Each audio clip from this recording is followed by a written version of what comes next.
Adonai, le Dieu créateur, l'univers est dans ta main, Seigneur. Éternel est ton nom, Adonai. Adonai, le Dieu créateur, l'univers est dans ta main, Seigneur. Shalom, peuple de Dieu, que notre Dieu soit loué, que notre Dieu soit adoré à jamais. Nous sommes ensemble en ce jour. On fait de continuer à parler sur la construction, le bâtissement de l'homme intérieur. Le bâtissement, la construction, la fondation de l'homme intérieur. C'est là, bien-aimés dans le Seigneur, que nous sommes en train de parler. Parce que sans l'homme intérieur, nous sommes absolument rien. Ça bâtir l'homme intérieur sur une fondation du Saint-Esprit, nous sommes rien, nous perdons notre temps parce que seul le Saint-Esprit nous aide à fonder, à bâtir l'homme intérieur, à fonder notre vie spirituelle, à appartenir réellement à notre Sauveur et Seigneur Jésus-Christ. L'homme intérieur est tellement nécessaire à être bâti. Parce que lorsqu'il est bien construit, cet homme intérieur, par le pouvoir du Saint-Esprit, nous avançons convenablement dans la destinée prévue par le ciel pour notre compte. Nous avançons sur le chemin qui est Jésus-Christ et nous entrons dans la vie de la vérité qui est Jésus-Christ, afin d'obtenir la vie en entièreté qui est notre Seigneur Jésus-Christ. Car il est dit clairement dans la parole de Dieu que Jésus est le chemin, la vérité et la vie. Bien-aimés dans le Seigneur, aujourd'hui nous allons insister sur l'esprit qui est la vraie personne. L'esprit a été formé par Dieu et c'est le souffle de Dieu qui donne l'intelligence. L'esprit est le souffle de Dieu qui donne l'intelligence. Et cet esprit a été formé par Dieu. Et le Saint-Esprit lui-même est Dieu. Bien-aimés dans le Seigneur, nous lisons dans le livre saint le fondement de notre enseignement, de notre sujet. Lorsque Paul écrit aux Éphésiens au chapitre 3, verset 16, il dit en fait qu'il vous donne, selon la richesse de sa gloire, d'être puissamment fortifié par son esprit dans l'homme intérieur. D'être puissamment fortifié par son esprit dans l'homme intérieur. Parce que lorsque Christ habite en nous, lorsque notre intérieur est fortifié, lorsque Christ habite dans notre cœur par la foi, lorsqu'il est enraciné et nous sommes fondés par l'amour, nous pouvons facilement comprendre la profondeur, la largeur et la hauteur de l'amour de Christ. Mais il nous sera tellement difficile de comprendre tout cela si Christ n'est pas enraciné en nous. Laisse-moi te dire une chose, parce que normalement tout ce que nous voyons, nous le voyons par l'extérieur, mais nous pouvons le voir autrement. Tout ce que nous attendons, nous pouvons l'attendre autrement si notre intérieur est bien construit, si notre intérieur est bien fondé, si notre intérieur est bien bâti par le pouvoir du Saint-Esprit. Car le Saint-Esprit en nous apporte la sagesse, le Saint-Esprit en nous apporte l'intelligence et les connaissances. Paul écrit aux Romains dans le chapitre 7, versets 22 et 23, il dit en effet, je prends plaisir à la loi de Dieu dans mon être intérieur. Je prends plaisir à la loi de Dieu dans mon être intérieur. Mais je constate qu'il y a dans mes membres une autre loi. Dans le corps, il y a une autre loi. Mais avant toute autre chose, il prend plaisir à la loi de Dieu. La loi de Dieu, c'est dans notre être intérieur. Mais notre corps, nos yeux, nos oreilles, notre langue, il y a une autre loi dans nos membres. Mais à notre intérieur, c'est la loi de Dieu. L'homme intérieur contient la conscience que le Saint-Esprit peut toucher et convaincre de péché. C'est l'homme intérieur qui contient cette conscience. Et l'Esprit de Dieu en nous touche cette conscience. L'Esprit de Dieu, l'onction réelle, l'onction digne en nous, touche et arrive à convaincre cette conscience à ne pas pécher. Oui, Bien-aimés dans le Seigneur, seul l'Esprit de Dieu peut nous convaincre, peut nous amener à ce degré de refuser tout ce qui est péché, ce qui est semblable au péché. C'est l'Esprit Saint en nous qui nous amène sur le chemin de la sanctification. Donc, nous devons tout faire, nous devons construire, nous devons demander à Dieu notre Père, le Saint-Esprit en nous, de nous remplir, de nous accorder la plénitude du Saint-Esprit. Alléluia.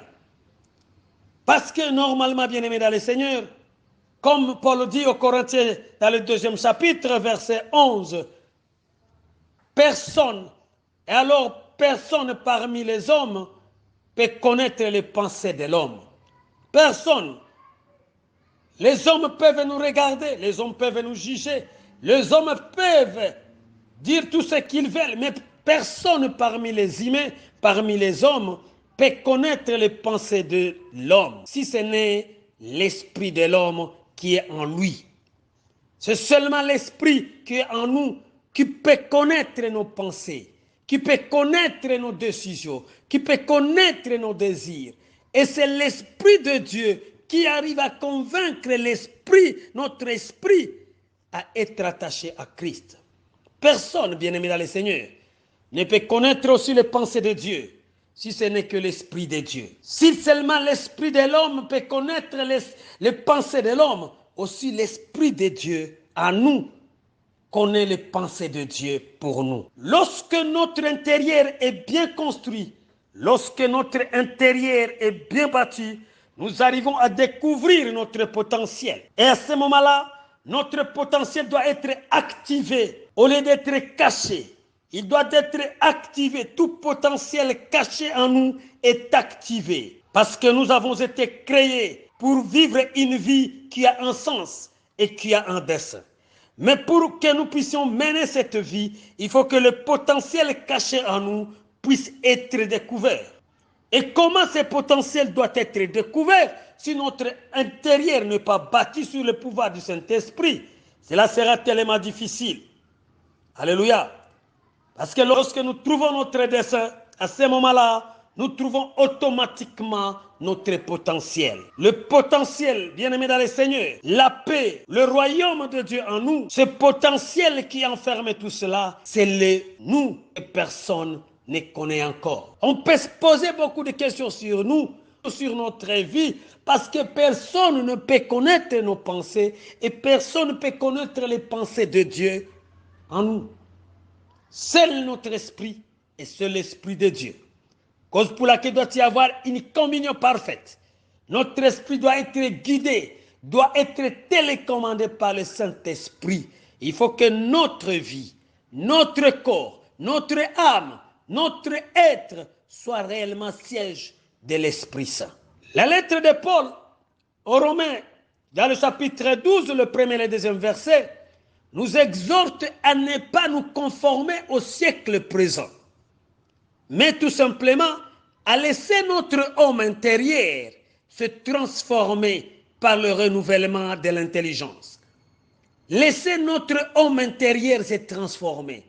Nous devons avoir cette souplesse d'accepter que le Saint-Esprit renouvelle notre homme intérieur. Nous devons accepter que le Saint-Esprit nous transforme, qu'il y ait un renouvellement de l'intelligence, un renouvellement de la sagesse, un renouvellement des connaissances de Dieu en nous. Oui, bien-aimés dans le Seigneur, en laissant le Saint-Esprit prendre le contrôle de notre homme intérieur pour transformer nos actes et désirs à l'image des siens. Nos actes doivent être transformés, car lorsque notre intérieur est bien bâti, lorsqu'il est bien construit, bien-aimé dans le Seigneur, lorsque c'est le Saint-Esprit qui habite en nous, lorsque c'est son pouvoir qui nous guide, nous éclaire, nous dégageons les fruits de l'Esprit. Nous dégageons l'amour, la générosité. Nous dégageons les paroles de la paix. Nous dégageons les paroles de sagesse. Nous dégageons, bien-aimés dans le Seigneur, les paroles de vie. Parce que c'est Christ qui vit en nous. Notre intérieur est bâti. il y a un occupant qui est l'image parfaite, qui est notre Dieu, qui nous a créés à son image, qui est en nous, qui marche avec nous. Parce qu'il est omnipotent, omniprésent, il est omniscient, il est partout, il voit tout, il connaît tout. Donc c'est lui qui doit vivre en nous. Alléluia. Paul dit, si vous vivez en vous conformant à votre nature propre, vous allez mourir. Mais par l'Esprit Saint, vous faites mourir les manières d'agir du corps. Vous allez vivre. En effet, bien-aimés dans le Seigneur, tous ceux qui sont conduits par l'Esprit de Dieu sont fils de Dieu. Tu veux vivre les témoignages, tu veux vivre les miracles de Dieu. Il faut te laisser transformer par l'Esprit de Dieu. Il faut que tu puisses vivre le renouvellement de ton intelligence. Bien-aimé dans le Seigneur, il faut que tu puisses te conformer normalement à la vie du Saint-Esprit. Tu dois fuir la conformité à la nature de ce monde. Tu dois refuser. Vous ne devez pas vous conformer à votre propre nature. Vous ne voulez pas vous laisser guider par votre propre intelligence. Vous ne devez pas vous laisser guider par votre propre connaissance. Laissez le Saint-Esprit de Dieu dominer en vous, prendre possession de votre vie, guider et éclairer votre vie. Car, bien-aimés dans le Seigneur, tous ceux qui sont conduits par l'Esprit de Dieu sont fils de Dieu. Lorsque tu es conduit par l'Esprit de Dieu, tu es fils de Dieu. En lisant la lettre de Paul aux Romains, le chapitre 7, nous allons trouver là une description en détail du combat tellement souvent douloureux entre la chair et l'esprit.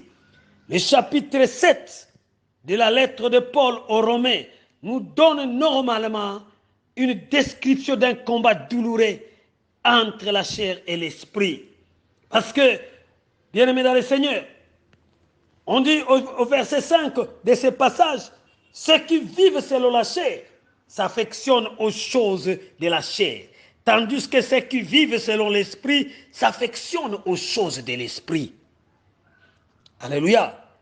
Et au Colossiens, Paul dit, nous sommes passagers sur cette terre. Nous sommes dans ce monde, mais nous ne sommes pas dans ce monde. Et comme nous ne sommes pas dans ce monde, nous devons nous affectionner aux choses d'en haut. Nous devons nous affectionner aux choses d'en haut. Nous ne devons plus continuer à nous affectionner beaucoup à ce que nos yeux voient.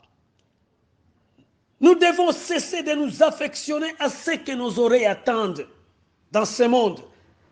Nous devons arrêter de nous affectionner à tout ce que nous observons avec la vue de ce monde. Bien-aimés dans le Seigneur, tout ceci passera. Tout ce que nous voyons avec nos yeux. Mais Christ en nous, le Saint-Esprit en nous, nous avons la vie éternelle. Et nous vivrons le royaume de Dieu sur cette terre et dans le ciel. Alléluia. Car il dit, quand vous priez, dites notre Père qui est aux cieux. Donnez-nous aujourd'hui notre pain de ce jour. Mais il dit que ton royaume vienne et que ta volonté soit faite sur la terre comme au ciel. Bien-aimés dans le Seigneur, affectionnez-vous des choses d'en haut. Cessez de vous affectionner des choses de la chair. Laissez le monde au monde. Laissez les apparences au monde. Affectionnez-vous aux choses d'en haut. Car l'affection de la chair, c'est la mort. Alléluia. Car l'affection de la chair, bien-aimé dans le Seigneur, c'est la mort. Mais l'affection de l'esprit, c'est la vie et la paix. Là, nous avons dit, bien-aimé dans le Seigneur, si vous vivez en vous conformant à votre nature, vous allez mourir. Ne vous conformez pas à votre nature. Ne vous conformez pas, n'affectionnez pas les choses que vous voyez. Cherchez une connexion parfaite. Affectionnez-vous à ce que vous ne voyez pas. Affectionnez-vous à l'amour de Dieu. Affectionnez-vous aux choses d'en haut. La nature propre de Dieu. Affectionnez-vous à la foi. Cette foi qui crée. Cette foi qui brise les montagnes. Affectionnez-vous. Cherchez à grandir dans la foi, dans l'espérance. Cette foi qui guérit. Cette foi qui ressuscite les malades. Cette foi qui chasse et détruit les démons. Affectionnez-vous à cette puissance, à ce pouvoir du Saint-Esprit. Car voici les miracles qui accompagneront ceux qui auront crié au Seigneur. Bien-aimés dans le Seigneur, affectionnez-vous à cette foi-là, à ce pouvoir, à cette puissance. Affectionnez-vous à cette sagesse que ne peut détenir aucun homme dans ce monde. Seulement les enfants de Dieu. Alléluia. Affectionnez-vous, bien-aimés dans le Seigneur, au pouvoir de la divinité. Notre esprit, ayant été régénéré par la puissance de Dieu, et aspire à suivre Jésus et à lui obéir. Cet esprit qui a été régénéré par la puissance de Dieu doit avoir l'affection, la soif, la faim de suivre Jésus et obéir Jésus-Christ. Notre chair ne se laisse pas mettre à mort facilement. Parce que la parole de Dieu déclare et dit, l'esprit est disposé.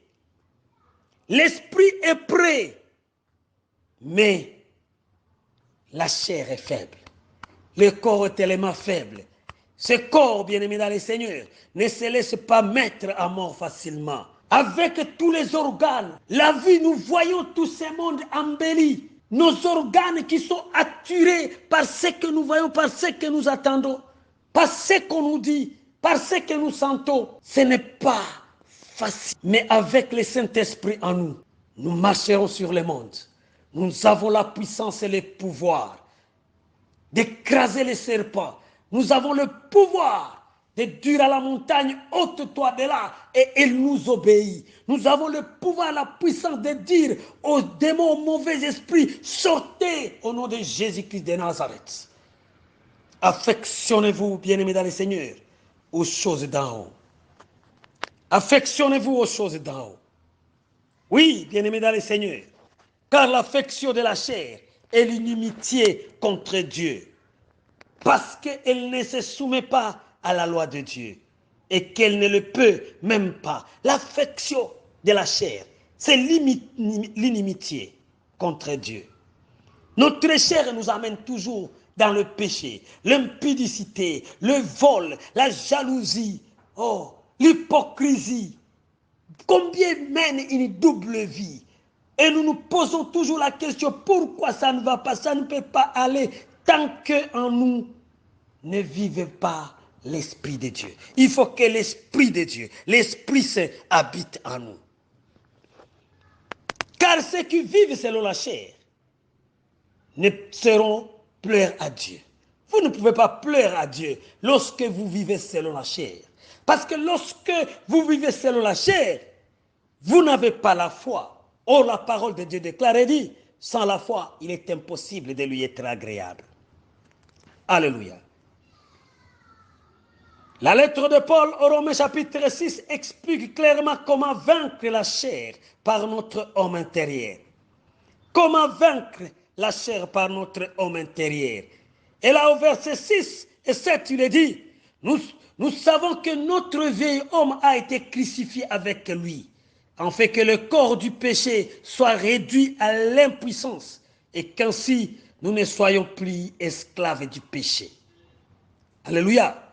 Tant que nous ne laissons pas l'esprit prendre pleinement les commandes de toute notre vie, de l'homme intérieur, bien aimé dans le Seigneur, comme aussi de l'homme extérieur, nous ne pourrons pas remporter la victoire. Il nous sera difficile si tout simplement notre homme intérieur comme notre homme extérieur ne sont pas sous la conduite du Saint-Esprit, comment nous allons vaincre? Alléluia. Paul pose une question dans Romains 7, verset 24. Qui me délivrera de ce corps de mort? Qui? Mais le verset 25 répond en disant, je remercie Dieu, c'est possible car Jésus-Christ, notre Seigneur, par Jésus-Christ notre Seigneur. C'est possible. C'est le Christ qui peut nous délivrer de ces corps de mort. C'est le Christ. Bien-aimés dans le Seigneur, nous aurons la victoire en bâtissant, en construisant notre homme intérieur. Alléluia. Nous aurons la victoire. Lorsque nous lisons les livres de Romains, le chapitre 8, nous trouvons une opposition entre l'esprit et le corps. Mais notre corps intérieur doit appartenir à notre Seigneur Jésus-Christ. Rien qu'à notre Seigneur Jésus-Christ, bien-aimé dans le Seigneur. Avant d'accepter le Seigneur, notre esprit était séparé de Dieu, selon la Bible. Il était alors torturé. Il était méchant par-dessus tout. C'est ce que nous dit le livre d'Éphésiens chapitre 2 au premier verset. Vous étiez morts par vos offenses et par vos péchés. Alléluia. On était morts. Mais l'Ancien Testament, avec le prophète Jérémie, au chapitre 17, verset 9, il déclare, le cœur est tortué par-dessus tout et il est méchant. Qui peut le connaître? Bien-aimés dans le Seigneur, je suis en train de terminer pour aujourd'hui en te ramenant dans la deuxième lettre de Paul aux Corinthiens, chapitre 4, verset 16 à 18. Il est écrit en disant, c'est pourquoi nous ne perdons pas courage.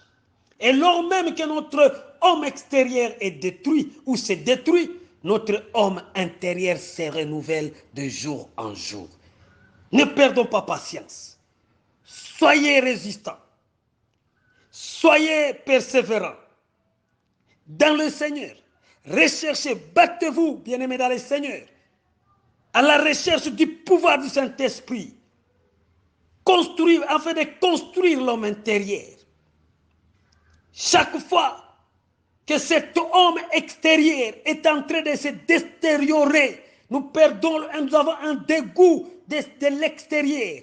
Nous gagnons plus la construction de l'homme intérieur. Il se renouvelle jour pour jour. Car nos légères afflictions du moment, bien-aimés dans le Seigneur, doivent produire pour nous, au-delà de toutes mesures, un poids éternel de gloire. Parce que nous gardons, bien-aimés, nous regardons non aux choses visibles, mais à celles qui sont invisibles. Nous regardons aux choses invisibles, car les choses visibles sont passagères et les invisibles sont éternelles. Oui, ma prière en ces jours, que l'Éternel envoie son Esprit Saint et que ton âme et ton cœur l'acceptent en fait de construire ton intérieur. Car, bien-aimé dans le Seigneur, les choses visibles sont passagères, mais les choses invisibles sont éternelles. Que Dieu te garde. Que toute la semaine, tout le mois qui nous arrive, le mois de février, que toute l'année, chaque jour, jour pour jour, l'homme intérieur soit renouvelé, jour pour jour, jusqu'à la perfection et à la sanctification. Shalom, peuple de Dieu. Adonai, le Dieu créateur.